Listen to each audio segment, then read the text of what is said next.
يا أهلا أهلا بيكم نورتوني في الحلقة التانية من فضفضة مع النفس. الحلقة اللي فاتت اتكلمنا ازاي نتقبل نفسنا. الحلقة بتاعت النهاردة جايين نواجه الوحش اللي بيمنعك من انك تتقبل نفسك. أول ما تحط راسك على المخدة بيقعد يفتح لك في دفاتر الماضي. ايه اللي انت عملته زمان؟ ايه اللي انت عملته النهاردة؟ ايه الموقف الفلاني اللي عملتيه مع صاحبتك؟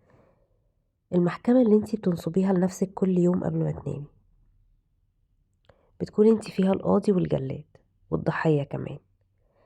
لو تعبتي من صوت اللوم اللي في دماغك وحاسة ان انتي عدوة نفسك الأولى، فالقعدة دي بقى معمولة علشانك. جهزي القهوة بتاعتك واهدي خالص وتعالي نكسر الكرباج ده سوا.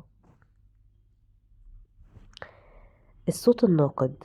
عارفين يا جماعة، في فكرة مهمة جدا في علم النفس بتقول ان أكبر عائق قدام سلامك الداخلي هو صوتك اللي ما بيسكتش جوه دماغك.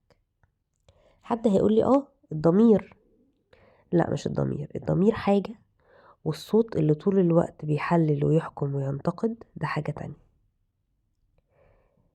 لما بتغلطي في شغل او تطلع منك كلمة غلط وسط لمة صحاب، ليه بقى في صوت جواكي دايما بيبدأ يشتغل؟ انتي دايما كده، انتي ما بتفهميش.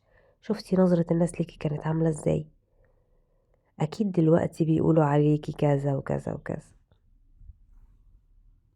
المشكلة ان احنا بنتعامل مع الصوت ده كأنه حقيقي 100%، وبنصدقه وبنفتكره ضمير، بس هو في الحقيقة مش ضمير، ده قسوة ملهاش اي لازمة. وانت بإيدك تسكت الكلام ده كله. الضمير الحقيقي هو اللي يخليك تصلح الغلط بهدوء ومن غير شوشرة. لكن جلد الذات ده حاجة تانية. ده بيخليك تكره نفسك وتفضل مكانك محبوس في غلطة انت عملتها من ساعة أو من سنة. الفرق بين الضمير والجلد ان الضمير بيبني أو بيخليك تبني، لكن الجلد بيهد. الحل لما تفهمي ان انتي مش كل فكرة سلبية تيجي في دماغك عن نفسك هي صح. لازم تتقبلي الفكرة دي. لازم تتقبلي ان انت تتحكمي في الكلام ده لما يجيلك. اتعلمي تقولي للصوت ده: انا سامعاك كويس قوي، بس انا مش هسمح لك تكسرني النهارده. مش هسمح لك تتحكم في مودي النهارده. مش هسمح لك تخليني اتشغل بيك النهارده واوقف حياتي عليك. في فخ اسمه كان المفروض. في علم النفس في مدرسة كبيرة قوي بتقول ان احنا مش بنضطرب بسبب الاحداث اللي بتحصل لنا، احنا بنضطرب بسبب أفكارنا إحنا اللي جوانا عن الأحداث دي، وإزاي فكرة ممكن تدمرك. في حاجة اسمها سجن الكلمة. كلمة كان لازم أو كان المفروض. كم مرة انت قعدتي مع نفسك تقولي: أنا كان لازم أرد الرد الفلاني، أنا ما كانش ينفع أثق في الشخص ده، أنا كان المفروض أعمل كذا كذا في الموقف الفلاني. كلمة كان المفروض دي هي السكينة اللي انت بتذبحي بيها نفسك بدم بارد. عارفين، في كلمة كده عندنا اسمها كلمة يا ريت من الشيطان. اللي هيدخل في المتاهة بتاعت يا ريت يا ريت يا ريت عمره ما هيعمل اي حاجة، هيقعد يهد في نفسه بس.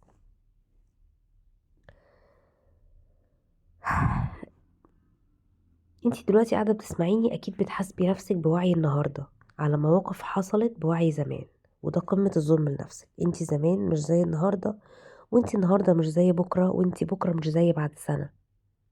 لو كنتي تعرفي وقتها ان ده هيحصل اكيد ما كنتيش هتعملي كده.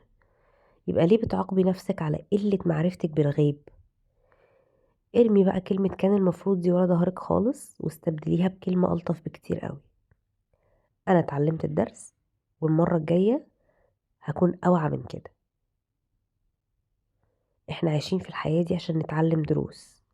كل خطوة، كل مرحلة بناخد فيها درس، بنتعلم منه حاجة، عبرة أو معلومة هتفيدك بعد كده. لو انتي ما اتعلمتيهاش في الدرس ده، الدرس هيلف يلف وهيرجع لك تاني.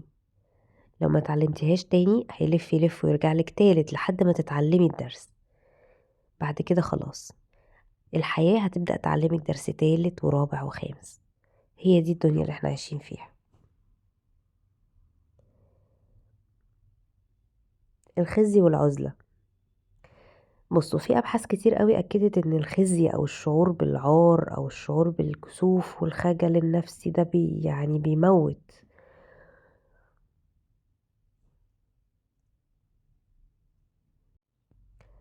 بس طول ما هو جواك. امتى بقى بيبدأ يختفي وتبدأ تقتله؟ لما تبدأ تتكلم عنه. طول ما انت ساكت ومخليه جواك بيبدأ يكبر ويتوحش جواك. جلد الذات دايما هتلاقيه ماشي ايد في ايد كده مع الخزي. بنكون خايفين ان الناس تكتشف ان احنا مش كاملين، مع ان مفيش حد كامل، او ان احنا بنغلط مع ان كل الناس بتغلط. فبنعمل ايه بقى؟ بنهرب، ننعزل، نتقوقع، نقعد نجلد في نفسنا في الضلمة جوانا.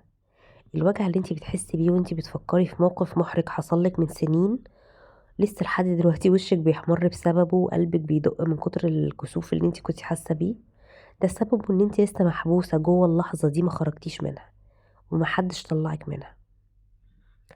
الحل هنا بقى والعلاج هو ان انتي تحكي وتفضفضي. لما تقعدي مع نفسك او مع حد بيحبك بجد وتقولي انا غلطت، انا كنت مكسوفة قوي من نفسي في اليوم ده وكان صعب عليا قوي، القوة بتاعت الموقف ده بتتبخر خلاص. انتي ما خليتيش عندك غلطة ولا عندك اسرار يعني بتطردك في كوابيسك او بينك وبين نفسك في كلامك مع نفسك. مش عندك حد تحكي معاه، طلعيها في ورق، اكتبيها، احكي الموقف كله في ورقة وقطعيها. احكي الموقف ده في فويس نوت وبعتيها لنفسك على الواتساب وبعدين امسحيها. تمام. آه الغلطة يا جماعة مش وصمة عار، الغلطة هي مجرد حاجة، طريق، بوصلة بتقولك الطريق ده مش ليك، جرب بقى طريق تاني يكون ألطف شوية. في جملة مريحة قوي بتقول أنا أغفر لنفسي وأحررها، لقد فعلت أفضل ما بوسعي. خليك رحيم بنفسك. احنا ليه بنبقى كرماء قوي مع الناس وبنغفر وبنعدي وبنقول معلش أصل الظروف كانت كذا وكذا، وبنيجي عند نفسنا ونبقى أبخل خلق الله في المغفرة؟ ال10 دقايق اللي بتقضيهم كل ليلة في جلد ذاتك قبل ما تنام، لو قضيتهم في الطبطبة على نفسك وبس، او سألت نفسك انتي مالك، او طبطبتي كده على كتفك، ايدك اليمين تطبطب على ايدك الشمال، حياتك هتتغير 180 درجة. التغيير عمره ما كان بيجي من القسوة ولا من الكرباج. التغيير بيجي من الحب. لما تحبي نفسك وتتقبلي نفسك هتبقي عاوزة تغيريها للأحسن، لكن لما تقعدي تجلدي في نفسك غصب عنك هتكرهيها. جربي المرة الجاية لما تغلطي تصاحبي نفسك، شوفي ايه اللي بيوجعك بجد، وبدل ما تلوميها على اللي بيوجعك اسأليها بالراحة أنا أقدر أساعدك إزاي عشان نتخطى كل ده سوا. خليكي انتي الملاذ الآمن لنفسك، مش السجان اللي واقف على الوحدة. افتكري دايما ان ربنا مغفرته واسعة، فبلاش تكوني انتي اللي ضيقة على نفسك.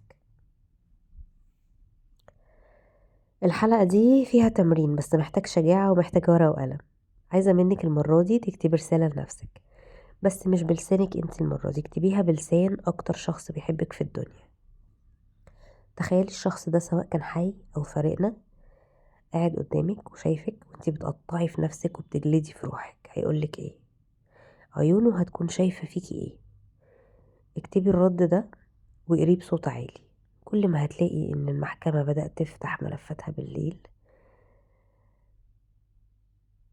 والصوت بتاع النقد والكرباج بدأ يشتد عليكي قوي، ردي على نفسك، ردي على الصوت اللي جواكي بس بلسان يكون حنين، بلسانك انتي شايفة حقيقتك كويس قوي، وانتي الوحيدة في الدنيا اللي تقدري تبقي حنينة على نفسك. في النهاية افتكري ان المحكمة دي في دماغك انتي بس، انتي اللي ساجنة نفسك فيها، وانتي برضو اللي معاكي المفتاح. اكسري الكرباج وارحمي قلبك واعرفي ان ربنا غفور رحيم. لو حسيتوا ان الكلام ده لمسكوا شاركوني في التعليقات ايه اكتر كلمة بتطردكوا، وخلونا نرد عليها سوا بمنطق الحب والرحمة. بحبكوا جدا، واستنوني في فضفضة جديدة وجبر خاطر جديد. دمتم في سلام نفسي.